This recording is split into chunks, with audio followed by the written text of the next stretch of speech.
Bonjour à tous, j'espère que vous allez excellemment bien et aujourd'hui on va parler cyclisme, on va faire la présentation de cette étape numéro 9 de ce Tour d'Italie. Je m'excuse, vous allez entendre des petits bruits de moteur, c'est à côté, hein. Ce n'est pas, voilà. Ce n'est pas dans la pièce ici même, mais ça s'entend un petit peu. C'est intéressant pour un dimanche matin, voilà, à 7h30 ici d'avoir ce genre de bruit. N'hésitez pas à vous abonner à la chaîne, n'hésitez pas à réagir dans les commentaires, à me donner vos pronostics, notamment pour cette étape, ce que vous pensez qui va se passer. N'hésitez pas à vous abonner, à mettre un pouce bleu, à partager la vidéo si vous pensez qu'elle peut intéresser votre entourage. Étape numéro 9, il va y avoir beaucoup de choses à dire sur cette étape numéro 9. Je pense que c'est une étape qui est un petit peu sous-estimée. On l'a peut-être sous-estimée en fait. Jusqu'à maintenant, bon, j'avais dit que ça allait être en troisième semaine qu'il allait se décanter des choses. Mais c'est vrai que j'avais un petit peu oublié cette étape-là. Pour tout vous dire, c'est une étape qui est très intéressante. On va avoir une arrivée inédite et très difficile. Il n'y aura pas de goudron, notamment. Journée avec de belles difficultés auparavant, parce qu'il n'y aura pas que le Campo Felice, il y aura également des difficultés auparavant. Dénivelé positif, 3507 mètres. 7e au niveau du classement des étapes en termes de dénivelé positif.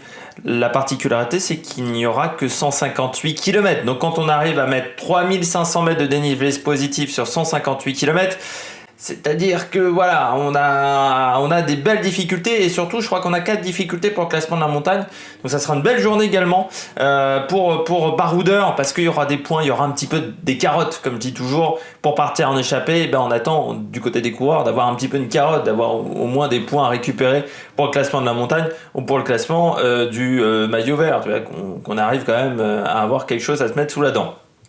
Tout de suite le profil de cette étape à l'image. On part de Castel di Sangro pour aller à Campo Felice, la Rocca di Cambio. Faut savoir qu'on est déjà passé à Campo Felice plusieurs fois sur le Giro, mais jamais par cette arrivée-là. C'est une étape qui est quand même en grande partie inédite, pour tout vous dire, parce que énormément de villes par lesquelles on va passer aujourd'hui ne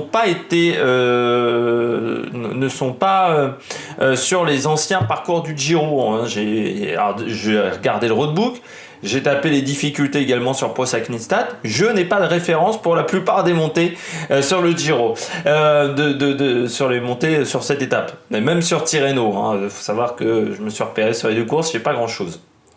Ça commence en plus avec un départ en côte quasiment 6 km 900 3,4% de moyenne, le Colle della Croce qui sera au kilomètre 12.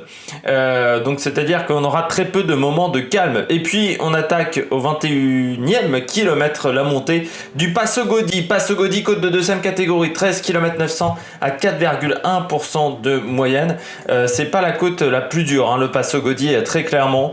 Il y a même des endroits, des zones quasiment plates. C'est très régulier en fait, mais c'est vraiment pas très pentu. Mais pour une échappée, ça peut être franchi à haute vitesse. Hein. Si c'est franchi à haute vitesse, ça peut faire mal à certains coureurs, à certains sprinteurs. Il faudra faire attention au délai. Également pour les sprinteurs, 158 km, ça veut dire délai extrêmement court. Vu que les délais sont calculés par rapport au temps du vainqueur, donc plus l'étape est longue, plus le temps du vainqueur est important, plus les délais sont longs. On redescendra très vite après le Passo Godi. Alors, l'organisateur nous indique qu'il y a des descentes techniques. J'ai regardé un petit peu sur la carte, il me semble que la descente du Passo Godi ne soit pas celle incriminée par l'organisateur. On continuera sur des routes quand même moyennement larges, ça c'est indiqué par l'organisateur également. On descendra jusqu'au kilomètre 65 avec la ville de Anversa degli Abruzzi, puis de nouveau une montée, le Fonte Ciarlotto, 11 km 400 à 4,5% de moyenne. Alors là, cette côte-là n'est pas au classement de la montagne, mais il faudra la franchir. 1119 mètres d'altitude pour le Fonte Ciarlotto. On redescend jusqu'au kilomètre 89 et on arrive à Castel di Ieri au kilomètre 89. C'est le pied du Forciacaruzzo. Forciacaruzzo, 12 km 700 à 4,5% de moyenne, côte de 3e catégorie. C'est pas non plus très difficile, c'est très roulant, mais on va commencer à accumuler des kilomètres de montée Forza Caruso, 1105 mètres d'altitude, 13 km 1, donc vous voyez, le kilomètre le plus difficile, c'est le dernier kilomètre avec 5,1 de moyenne.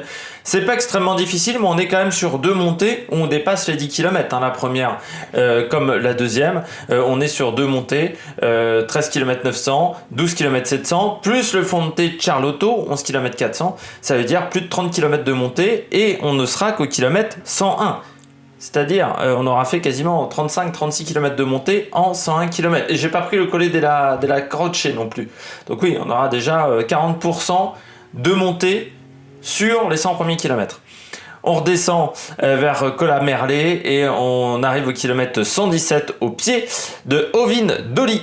Alors pas totalement le pied d'Ovin Doli, vous allez voir, c'est un petit peu technique. On passera à Celano, le sprint intermédiaire au kilomètre 121.5. Puis après la montée d'Ovin Doli, c'est 12 km 400 à 5% de moyenne. C'est un peu plus difficile que les deux premières montées. Comme vous allez le voir, il faudra faire attention également par la descente du Forza Caruso, parce que j'ai vu des épingles dans cette descente du Forza Caruso. Ovin Doli, ça monte un peu plus haut en altitude, 1461 mètres, mais vous voyez, c'est encore assez régulier. On aura quelques passages à 6%, mais c'est pas extrêmement difficile la montée d'Ovin Doli. Même les 3-4 premiers kilomètres, c'est quasiment du faux plat montant, c'est pas vraiment de la montée. Et puis on redescendra quasiment pas en fait après Ovin Doli. On aura une descente très légère pendant une dizaine de kilomètres, mais il faudra énormément rouler avant le sprint bonification à Rocca di Cambio sur une petite montée de 2 km 500 à 4,7% de moyenne. Sprint bonification qui pourrait avoir son intérêt, qui pourrait déclencher les hostilités du côté de la montée d'Ovin Doli. Puis après c'est l'arrivée au Campo Felice, Rocca di Cambio. Après 158 km de course, faire attention au Campo Felice. Tout d'abord, on aura la traversée d'un tunnel, un tunnel qui fait à peu près 700-800 mètres. Ça pose toujours un problème de traverser un tunnel, ça vous perturbe toujours au niveau vision, et ça peut donc créer une possibilité d'attaque avant les derniers 1600 mètres qui sont non goudronnés, les derniers 1600 mètres, et vous allez voir qu'en plus c'est la portion la plus difficile de la montée quasiment. Alors le Campo Felice, c'est pas très long, mais encore une fois 1600 mètres non goudronnés, ça va avoir des conséquences dans le final. Et vous voyez le passage dans le tunnel également, c'est un passage à 7%, donc voilà, c'est pas un moment facile du côté de Campo Felice. Ça sera l'arrivée de cette étape où on l'aura peut-être sous-estimé, mais il se sera peut-être passé des choses. On passe à l'histoire. Alors, étape très inédite, comme je vous l'ai dit, du côté de l'histoire, mais on est déjà arrivé dans cette région de l'Italie. C'était il y a quelques années, c'était le Rocca di Cambio, mais par une autre route. C'était pas la même montée, c'était pas la montée du Campo Felice du côté de Rocca di Cambio. C'était une arrivée également en montée, mais c'était une montée d'une dizaine de kilomètres. C'était en 2012 et victoire ce jour-là d'un certain Paolo Tiralongo d'Astana qui avait fait une belle année, 2012 Paolo Tiralongo. L'étape était plus facile quand même en général, il n'y avait que cette difficulté là dans le final, c'était une dizaine de kilomètres, c'était un petit peu un sprint en montée, et ce jour-là Ryder Hesjedal prenait le maillot. Il va le perdre quelques jours plus tard, Ryder Hesjedal. C'est un Giro qui est très intéressant, le Giro 2012. Moi, je l'avais suivi attentivement à l'époque, le maximum que je pouvais, parce qu'en 2012, j'étais au lycée. Du côté d'Hesjedal, qui prend le maillot ce jour-là. Il le perd dans l'étape 10. Je me souviens, avec une bagarre ensuite avec Joaquim Rodriguez. On pense à un moment que Joaquim Rodriguez, en fin de deuxième semaine, a fait le break par rapport à Hesjedal, et puis Hesjedal va revenir et Hesjedal va prendre le maillot rose le dernier jour lors de l'ultime contre-la-montre, et il le prend pour 16 petites secondes. On va passer du côté de la météo. La météo, le ciel est nuageux une grande partie de la journée, mais en plus, en deuxième partie d'étape, il pourrait y avoir des petites averses sur cette étape, avec un vent de dos en majorité. Ça va donc animer ces longues montées de 13-14 km. En plus, avec peu de dénivelé, les coureurs vont se sentir poussés. Ça risque de rendre la course assez explosive. Température, en bas 18 degrés, en altitude on n'aura parfois que 10 à 9 degrés Donc attention, bien se couvrir, ne pas attraper froid avant la journée de repos du lendemain. Du côté de la stratégie, moi je vois soit une grosse échappée avec une bonne quinzaine de coureurs qui se bat pour la victoire, avec peut-être une relance de la course soit dans le Forza Caruso, soit à Ovindoli, parce que Forza Caruso en haut on est qu'à 57 km de l'arrivée, donc ça peut être intéressant de recasser l'échappée à ce moment-là.